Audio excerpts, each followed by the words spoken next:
Oui, je savais, je m'en doutais qu'un jour vous me poseriez la question, parce que le mythe de la caverne, pour nous en philosophie, est comme un serpent de mer, un marronnier qui va permettre d'expliquer aux étudiants, aux élèves, la différence par exemple qui existe entre les idéalistes et les matérialistes, entre le monde sensible et le monde intelligible.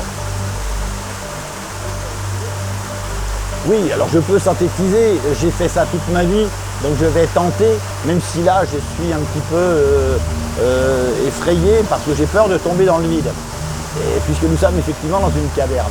Alors il faut essayer d'imaginer des prisonniers dans cette caverne, prisonniers depuis leur naissance.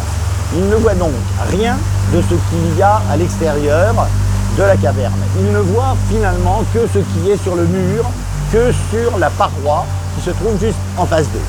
Derrière, il y a une ouverture, un feu qui envoie sur cette paroi des images.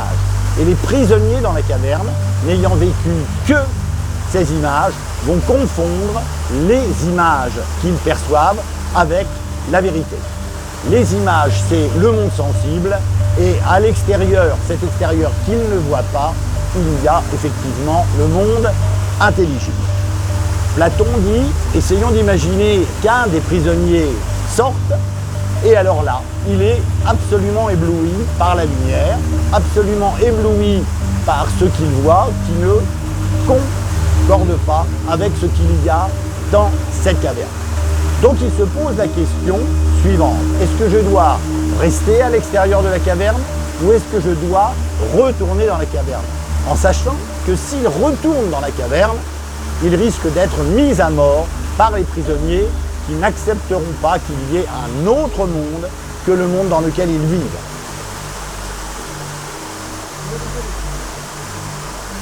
Oui, alors,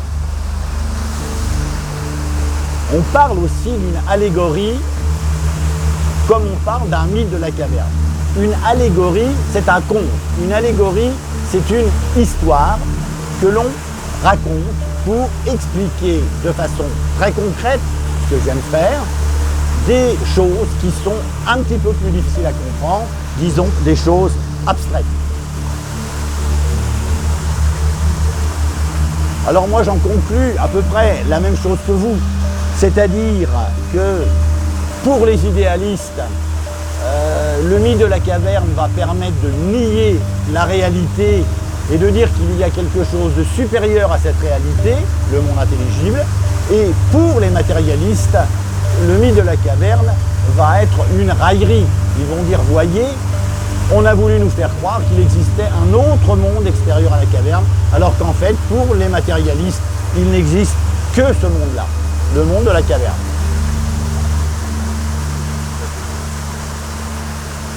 Le mythe de la caverne convient finalement à tout le monde. C'est la raison pour laquelle, quand vous le racontez en classe, et en classe terminale, il plaît à tous les élèves.